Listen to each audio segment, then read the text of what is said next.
पुंडलीकवरदा हरिविठ्ठल श्री ज्ञानदेव तुकाराम सद्गुरु समर्थ त्र्यंबकानंद महाराज की जय। माऊली ज्ञानेश्वर महाराज की जय। जगद्गुरु तुकाराम महाराज की जय। श्री गुरुदेव दत्त। श्री तुकाराम महाराजांची गाथा, अभंग क्रमांक 224। तेणे सुखे माझे निवविले अंग, विठ्ठल हे जग देखिले। कौतुके करुणा भाकी तसे लाडे, आवडी बोबडे बोलोनिया। मज नाही दशा अंतरी दुःखाची, भावना भेदाची सर्व गेली। तुका म्हणे सुख झाले माझ्या जीवा, रंगलो केशवा तुझ्या रंगे। या अभंगात 4 चरण आहेत आणि सुख प्राप्त झालं म्हणजे काय काय परिवर्तन होतं ते सांगत आहेत। तेणे सुखे माझे निवविले अंग, कुणाच्या सुखानं तर परमात्म्याच्या विठ्ठलाच्या। कारण का तर सुख फक्त देवाजवळच आहे, सुखरूप देव आहे आणि त्या सुखरूप देवाकडं जर आपण गेलो तरच सुख प्राप्त होतं। ते सुख प्राप्त करून घेण्याकरता देवाकडं जाणं म्हणजे देवाला शरण जाणे। शरण जाणाराने कसं जावं लागतं तर सगळं आपलं सर्वस्व अर्पण करून। मजचे शरणरी गिजे, जर मला शरण यायचं असेल तर जीवित्वेसी आसीजे, धिग बोली ययान लजिजे प्रज्ञा केवी। मला शरण यायचं आणि तुझा जीवपणा जर तू शिल्लक ठेवत असशील तर असलं शरण येणं काय कामाचं। तेव्हा ज्यांनी सगळं समर्पण केलेलं आहे त्याच्यासाठी परमात्मा आपल्याजवळचं सुख त्याला देत असतो। या सुखानं काय होईल तर माझे निवविले अंग, माझं जे अंग आहे ते अगोदर काय आहे ते ह्या त्रिविध तापानं तापलेलं आहे। आधिभौतिक, आध्यात्मिक आणि आधिदैविक हे जे 3 ताप आहेत, ह्या तिन्ही तापामध्ये कोणी ना कोणीतरी गुंतलेला असतोच। 3 ताप याच सगळ्या प्रसंगाला संसार असं म्हणतात। संसार तापे तापलो मी देवा, करिता या सेवा कुटुंबाची।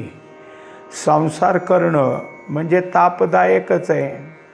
हा ताप म्हणजे कोणता आहे तर जसा एखादा आजार प्राप्त झाल्यावर ताप येतो तसा हा ताप नाही। या तापाने काय आहे तर बुद्धी, मन, चित्त आणि इंद्रिये सगळं शरीर हे शिणून जातं। असं शीण आणणारा हा ताप आहे आणि त्यामुळं सतत सगळं अगदी बुद्धीपासून ते वर शरीरापर्यंत सगळीच काय आहे की शरीराच्या ठिकाणी तप्तता निर्माण होते। नको नकोसं होतं।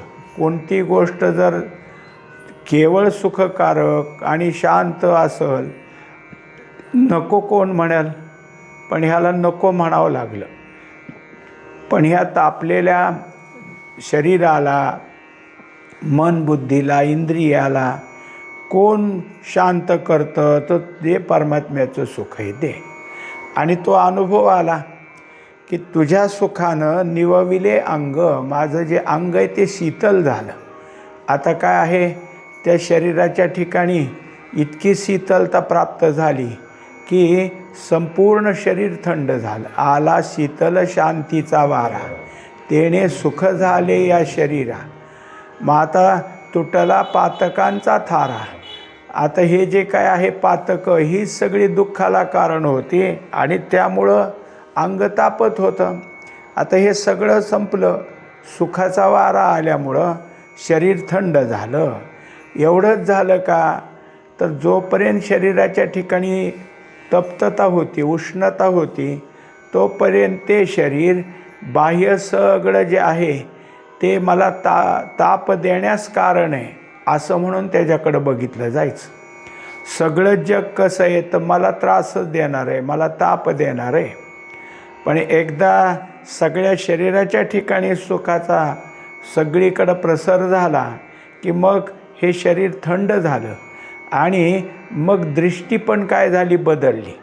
आता दृष्टीच्या ठिकाणी जो क्रोध भाव होता, तिरस्कार होता, हे सगळं थांबलं आणि दृष्टी निवळ झाली. जसं म्हणतात की एकदा बदललं की सगळं बदलतं. काम क्रोध लोभ निमाले ठाईच, सर्व आनंदाची सृष्टी झाली. आता हे सगळे जे काही विकार आहेत ते विकार थांबले, त्यामुळं सृष्टीसुद्धा आनंदरूप दिसू लागली. आणि तेच सांगतात की विठ्ठल हे जग देखिले. आता विठ्ठल काय आहे तर विठ्ठल हे सुखाचंच रूप आहे. सर्व सुखाचे आगर बाप रखुमा देवीवर, हे सर्व सुखाचं आगर असल्यामुळं जिकडं पाहावं त्याचंच स्वरूप दिसायला लागलं. अर्थात सगळं जग सुखकारक दिसलं. मनुष्याला आपल्याला दुःख झालं की सगळीच जग सगळं किंवा सगळी माणसं दुःखाचीच आहेत आणि दुःख देण्यास कारण आहेत वाटतं. आणि सुख झाले की सगळे सुखकारक वाटतात. आपला आतला बदल झाल्याबरोबर बाहेरचं सगळं आपल्याला अंतरंगात जसं आहे तसं दिसू लागतं. आणि त्याप्रमाणे हे सगळं जग आता विठ्ठल स्वरूप दिसू लागलं. विठ्ठल स्वरूप म्हणजेच कसं, सुखस्वरूप दिसू लागलं. कौतुके करुणा भाकितसे लाडे. आता या सगळ्या गोष्टी झाल्या प्राप्त, पण त्याच्याकरता मी काय केलं होतं तर भगवंताची करुणा भाकली होती. करुणा भाकणं म्हणजे काय करणं तर भगवंताकडं प्रार्थना करणं. भगवंताला काय आहे की जे काही असेल ते अत्यंत तळमळीनं मागणं. कोणती गोष्ट तळमळ जर असेल तरच ते युक्त आहे. तळमळ नसेल तर त्या ठिकाणी कोणतीही गोष्ट योग्य नाही. आपण पाहतो की जमिनीला ओलावा नसला, जमीन जर तशीच रखरखीत असली तर कसं बियाणं उगवल तिथं. जमिनीच्या ठिकाणी ओलावा असावा लागतो. तसं इथंसुद्धा आपल्या ठिकाणी करुणा निर्माण होणं म्हणजे ओलावा निर्माण होणे. आणि मग कसं आहे तर कौतुके म्हणजे उगेच नुसतं रडवेलं नाही, तर अत्यंत भगवंता तूच एक सुखदायक आहेस, तूच एक सुख देणार आहेस. म्हणजे ह्या सुखाचं स्थान एका परमात्म्याशिवाय दुसरीकडे कुठं नाही. तूच सगळं काय आहे सुखदाता आहेस. म्हणून हे कौतुक आहे. कुणाचं ते ज्यांच्याकडं सुखच सुख आहे. सुखरूप आईसा दुजा कोण सांगा, माझ्या पांडुरंगा सारी खातो, हे कौतुक आहे. या कौतुकानं त्या करुणा भाकत गेले. भाकणं म्हणजे मागणी करणं. आणि पुन्हा कसे तर लाडे म्हणजे अत्यंत प्रेमपूर्वक. हे नुसतं नाही, प्रेम सामान्य प्रेम वेगळं आणि लाडाचं प्रेम वेगळं. लाडाचं प्रेम कसं हक्क असल्यासारखं दाखवत असतं. आणि त्या हक्काच्या ह्यानी तुझ्या ठिकाणी काय मागणी करतो, आवडी बोबडे बोलोनिया. आणि मग मला जी काय मागणी करायची, ती जी काय प्रार्थना आहे, ती प्रार्थना मला योग्य का अयोग्य काही कळत नाही. माझ्याकडून जे शब्द बाहेर पडतात ते सरळ उच्चाराने येतील का नाही हेही मला कळत नाही. म्हणून त्याला सांगून दिलं की बोबडे म्हणजे उच्चार करत असताना अक्षरंसुद्धा काय आहेत की पूर्ण उच्चारली जात नाहीत, त्याला बोबडं म्हणायचं. बोलोनिया. मग आता ह्या सगळ्या बोलण्यामध्ये बोबडेपण आणि तसलं बोलणं पण आवड आहे. मग आता हे कोणाचं दाखवलं लक्षण तर जसे एखादं लहान बाळ असतं, ते काय करतं तर लाडं काहीतरी आपल्या याला मागत असतं. आई वडील आजोबा आजी यांना मागतं. आणि त्याचं जे वय आहे त्याच्या वयात त्याला स्पष्ट शब्द बोलता येत नाहीत, अर्थात ते बोबडं बोलतं. म्हणजे बोबडं बोलणारं लहान लेकरू असतं हे सिद्ध होतं. तसं मी बाळ आहे. हे बाळ का म्हणून घेतलं तर बाळ म्हणजे अज्ञानी असतं. तसं मी अज्ञानी.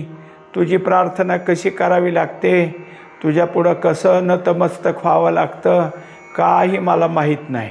मनमय बालस्वरूप आहे, बालवत आहे आणि त्या पद्धतीनं तुझ्या पुढं काय करतो आहे, मागणी करतो आहे. ते पण कसे आहे तर बोबडे पण लाडे आणि आवडी दोन्ही गोष्टी आल्या. एक प्रेम असं आहे की ते अत्यंत काय आहे बंधनकारक झाल्यासारखं आहे, म्हणजे लाडं मागितलेलं आहे आणि शिवाय त्यात आवड आहे. मज नाही दशा अंतरी दुःखाची. आता असं आहे की परमात्मा सुखा किंवा कोणी जरी झालं तरी एखादं पोरगं लाडाला आलं मग ते काय मागतं आहे हे पाहिलं जातं. समजा बाप पैसे मोजतो आहे आणि मोजता त्याच्याजवळ सगळ्या 500च्या नोट आहेत आणि दे मला ह्यातली एक नोट असं जर ते म्हणत असेल तर विचार करेल का नाही की याला एवढे पैसे देऊन काय करायचं आहे, एवढ्या पैशाचा हा काय करणार, म्हणजे मग याला किती पैसे द्यावेत, याचा अर्थ काय, हा या पैशाचा अधिकारी कोणता आहे. म्हणजे ह्याला एखादी 10ची नोट दिली, 10चा चलनी ठोकळा दिला तरी चालतं आहे, कारण इतके पैसे देण्यात काय अर्थ नाही, एवढे पैसे ह्याला त्याचा खाऊ घेण्याकरता पुरतात. हा विचार कोणाकडे येतो तर तो त्याचे वडील कोण असतील त्याच्याकडं. तसं देवसुद्धा विचार करतो की याच्याजवळ आपण सुख द्यायचं आहे खरं, पण आता हा सुख टिकवण्याच्या योग्यतेचा आहे का. परमात्म्याने आत्तापर्यंत सुख दिलंच नाही का आपल्याला, तर दिलंच नाही असं म्हणताच येत नाही. दुःखच दुःख दिलं असतं तर मरून गेलो असतो आपण. सहन होतं आहे का आपल्याला. मग दुःखाच्या ऐवजी कधीतरी सुख येतं आहे म्हणून ते जमतं आहे. सतत दुःख म्हणजे दुःखच लागलं असतं तर कोणीच शक्य नव्हतं. आता त्याच्या ठिकाणी कधी सुख कधी दुःख येतं आहे, म्हणून एकदा आलेल्या सुखानं पुन्हा येणाऱ्या दुःखाला सहन करण्याची शक्ती दिली. एकदा सुख आले की दुसरं दुःख सहन होतं.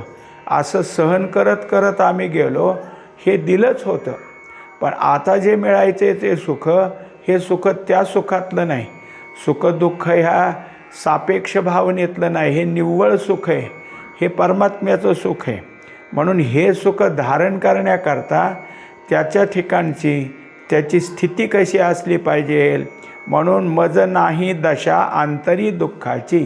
दशा म्हणजे स्थिती. कोणती दशा आहे ह्याची आता, तर माझी दशा ही जी आहे ती आता सुख पेलण्याची. कारण आत्तापर्यंत आंतरी दुःखच होतं आणि दुःख असल्यामुळं दुःख सोसून त्यातच वागण्याची दशा होती, म्हणजे ती स्थिती होती. आता ती स्थिती माझी गेली आणि त्या अंतःकरणात दुःखरहित अशी जागा झाली. त्यामुळं तुम्ही दिलेलं जे सुख आहे ते सहज तिथं राहील. कारण परमात्म्याचं सुख हे कसं आहे, तर दुःख संपर्करहित आहे. दुःखाचा संपर्क त्याला यत्किंचितही नाही. मग दुःख संपर्करहित अशी जागा माझ्या अंतःकरणात झाली. आता ते सुख तुमच्या ठिकाणचं आलं तर ते निर्भेळ झालं. त्या सुखात काहीही मिसळ आता होणार नाही. भावना भेदाची सर्व गेली आणि मग दुःखास कारण कोण होतं, तर भेदभावना होती. भेदभावनेत काय आहे की दुःख आहे, हे चांगले हे वाईट, हे असं आहे हे तसं आहे, असं झालं म्हणजे भेद झाला. आता त्या भेदामध्ये आपण काय करत असतो, अखंड जीवन जगत असतो. जीवनामध्ये पहिल्यापासून माझं आणि तुझं, आपलं आणि दुसऱ्याचं, हे जे काय आहे हे भेदच आहेत आणि हे भेदभावना अखंड आपल्याजवळ होती. आता काय झालं, ते भेद संपला. म्हणजे माझ्या ठिकाणी जर सगळं दुसरं काही नाही, एक विठ्ठलच आहे. विठ्ठल हे जग देखलिया, पहिल्या चरणातच सांगितलं. आता भेद कोणाचा, सगळं सारखंच आहे. तर म्हणजे जसं एखाद्या पाटीमध्ये लाडू करून ठेवले, मग एक लाडूचा तुकडा घेतला आणि खाऊन पाहिला तर चांगला लागला, अगदी चवदार आहे. आता घ्या तुम्हाला कोणता घ्यायचा आहे. मग हुडकत बसायची गरज आहे काय, कारण सगळे सारखेच आहेत. कुठलाही उचलला तर चालतो. म्हणजे त्याच्यामध्ये आता काही राहिलं नाही, हे काय हे म्हणायचं काही कारण नाही. तसं आता मला भेद काही राहिला नाही, कारण सगळीकडं समानता दिसू लागली. मग माझी भावनाही समान झाली. मग समभाव झाल्याशिवाय या ठिकाणी सुखाची स्थिती प्राप्त होत नाही. म्हणून समबुद्धी घेता समान श्रीहरी. जेव्हा समबुद्धी होईल तेव्हा सगळीकडं श्रीहरी समान झाला आहे असं वाटतं. नाही तर समबुद्धी होण्याकरता आपल्याला काय करावं लागतं? शमदम करावं लागतो. म्हणून समबुद्धी घेता समान श्रीहरी, शमदमा वैरी हरी झाला. आता शमदम करायची गरजच नाही, कारण शमदम साधनातलं जे अंग आहे तिथं हरीच आहे स्वतः. हरी असल्यामुळं शम करण्याकरता मन काय झालं? यातच एकरूप झालं. दम करण्याकरता इंद्रिय ह्याच्या ठिकाणी एकरूप झाली. मग आता तिथं हे सगळं संपून गेलं म्हणजे भेद राहिला नाही. मग भेदभावना संपली की बुद्धी सम होते, आणि बुद्धी सम झाल्याशिवाय परमात्म्याचं सुख अनुभवायला येत नाही. म्हणजेच ही माझी स्थिती झालेली आहे, माझ्या ठिकाणची ही दशा झालेली आहे की जेणेकरून तुमच्यापासून प्राप्त होणाऱ्या सुखाला मी आता स्थिरतेनं अनुभवू शकतो. तुका म्हणे सुख झाले माझ्या जीवा. आता त्याच्यामुळे अगोदर काय आहे की जीव हा दुःखीच होता. का दुःखी होता? त्यांनी संगती केली होती असत्याची. असत्याची संगती केल्यामुळं तो दुःखी होता.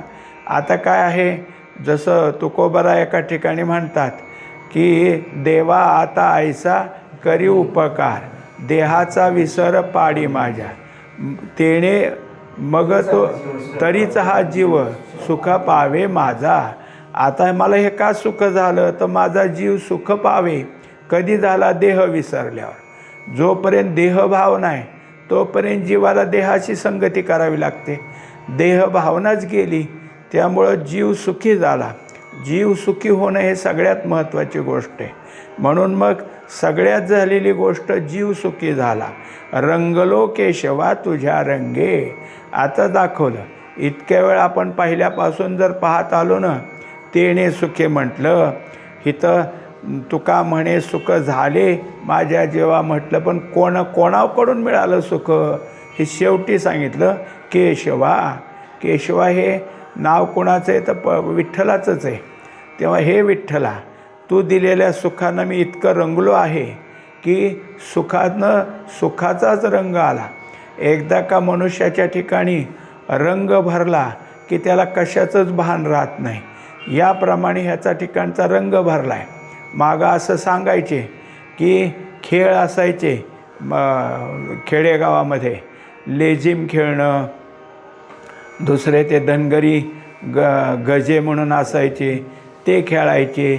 मग लेझिम खेळणारे आपल्या आपल्या ह्याच्यामध्ये गोलाकार उभा राहून लेझिम घेत त्याच्याप्रमाणे वाजतं तसं नृत्य करत फिरायचे.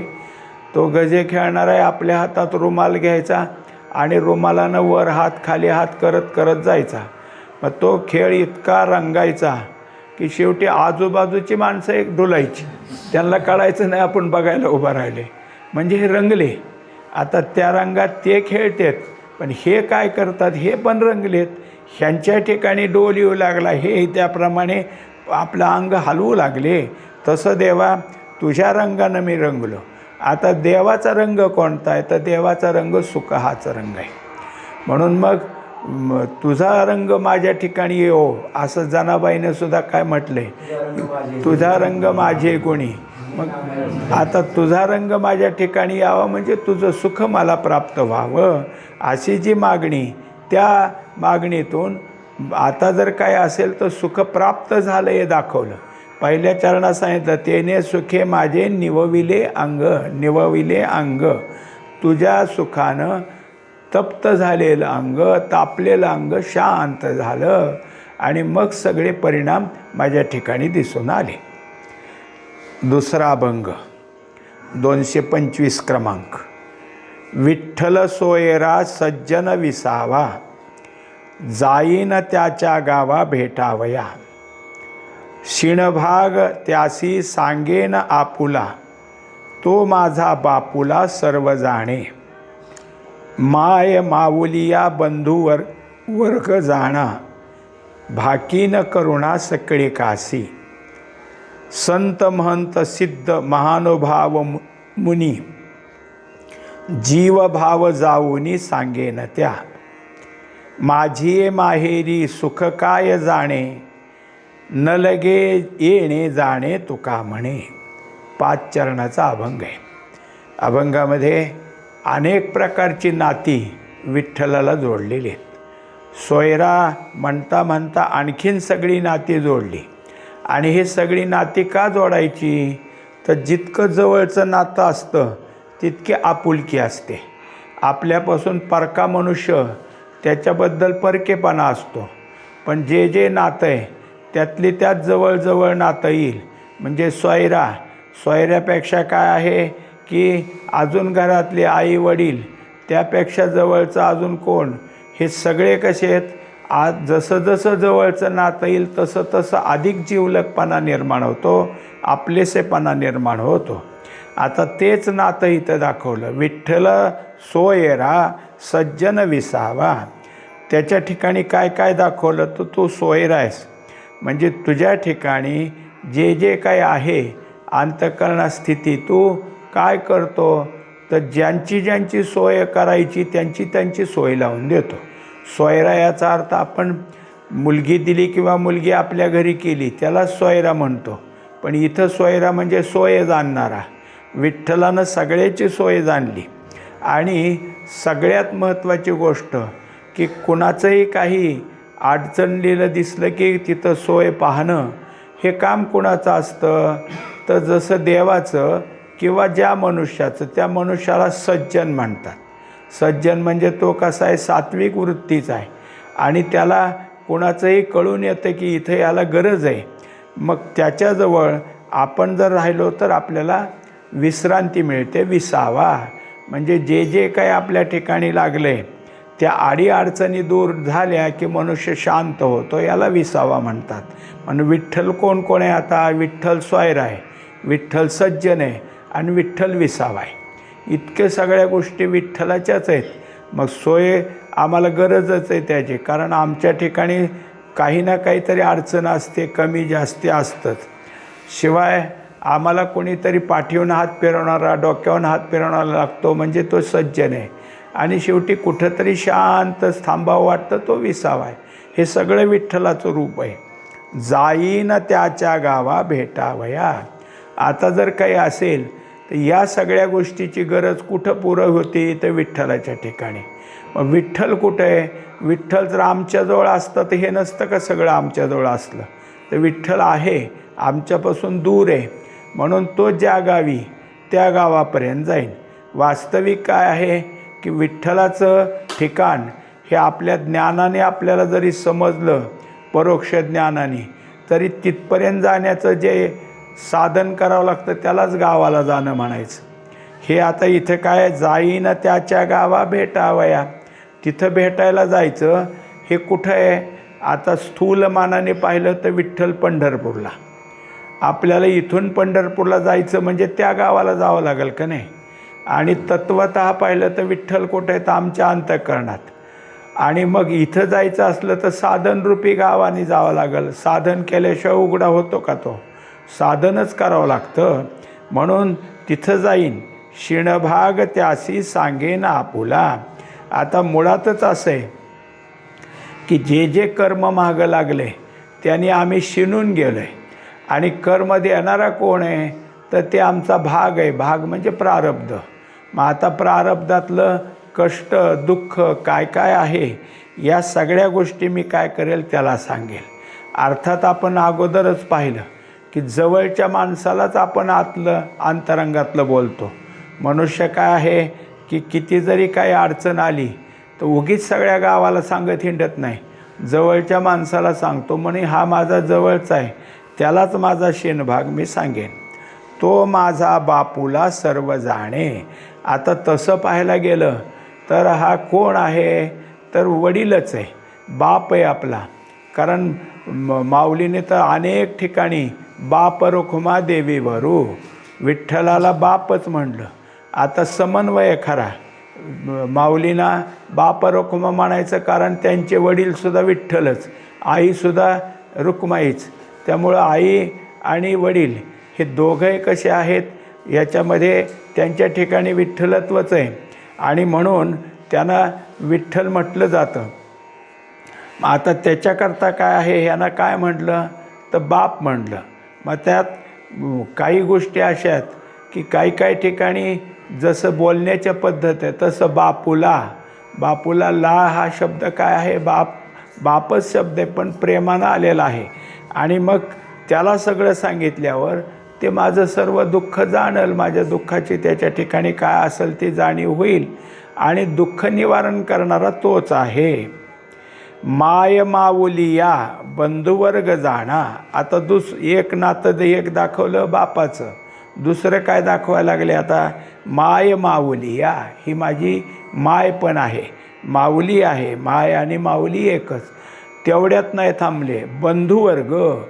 कदाचित एक भाऊ असतो, दोन भाऊ असतात, त्यामुळं वर्ग काय जे असतील ते असतील तितके भाऊ आहेत.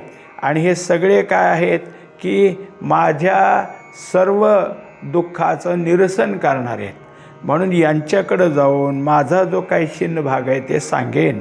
भाकी न करुणा सकळे कासी. आता तिथं गेलं की मग मी पुन्हा काय करीन, प्रत्येकाला माझी जी काय अडचण आहे म्हणजे माझं जे दुःख आहे त्याची काय करीन, प्रार्थना करीन, सांगेन त्यांना. म्हणजे तळमळ केल्याशिवाय कुठली गोष्ट प्राप्त होण्यात, अर्थात साधन आहे पण साधनेची तळमळ असावं लागते. नुसती साधनं असून काय, आपल्याला जे काही साधन प्राप्त करून घ्यायचं आहे ते असलं पाहिजे. म्हणजे मनुष्याला जेवायची वेळ झाली पण भूक लागली पाहिजे ना. भूकच नसली तर वेळ झाली म्हणून काय करायचं. वेळेच्या अगोदर भूक लागली पाहिजे, भूक लागली की वेळ आलीच. मग तुमची वेळ कोणती ते जाऊ द्या, भूक लागली हीच वेळ. आणि भूक लागलीच नाही तर त्या वेळेला, नुसत्या वेळेला काय करायचं आहे. मग माझी जी काय आहे भाकी न करुणा, ही खरी भूक आहे, ही खरी मागणीची वेळ आहे. आणि कोणाला, जे नातं आता सांगितलं आहे त्या सगळ्यांना. सकळी कासी. मग तिथं बापाला सांगितलं का आईला सांगितलं नाही, ते जेवढे आहेत, सोयरा असो, सज्जन असो, बाप असो, माय असो, बंधू असो, कोणी असलं तर सगळ्याला मी माझं गाऱ्हाणं सांगेन. संत महंत सिद्ध महानुभाव मुनी. आता सकळी काशी अगोदरच्या चरणात त्याचा खुलासा झाला. कोणाला तर संत महंत. संत म्हणजे आपले काय आहेत की आहेत, परिपूर्ण झालेले आहेत, आध्यात्मिक, पण काही कशाची जबाबदारी नाही. महंत म्हणलं की मठ आला, मठाचं प्रामुख्य आलं. सिद्ध म्हणलं की काहीतरी योग केलेला आहे त्याचा सिद्ध आहे.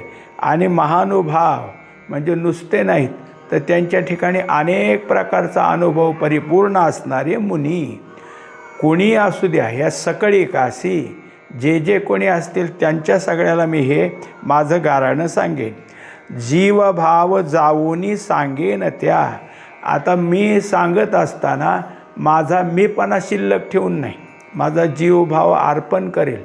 मी तुम्हाला शरण आलो म्हणताना मीपणा शिल्लक राहता कामा नये. मग शरण आलो हेच तिथं झालं पाहिजे. म्हणताना वाक्य म्हणताना मी तुम्हाला शरण आलो म्हणावं लागेल, पण मीपणा सोडून द्यावं लागेल. सोडून दिला की जीवभाव सुटला. माझी माहेरी सुखा काय उणे. आता झालं, जोपर्यंत मनुष्य संसार दुःखानं दुःखी असतो तोवर तो सासरी असतो. आणि जेव्हा परमात्म्याकडे येऊन सुखी होतो तेव्हा माहेरी येतो.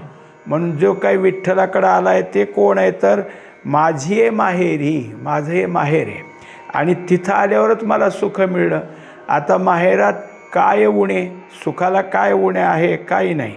म्हणून मग जे काही असेल ते तिथं मला इतकं मिळालं की माझ्या सुखानं माझ्या ठिकाणची तृप्ती केलेली आहे. न लगे येणे जाणे तुका म्हणे. आता त्यातनं मिळालं ते काय आहे, सगळ्यात महत्त्वाचं मिळालं.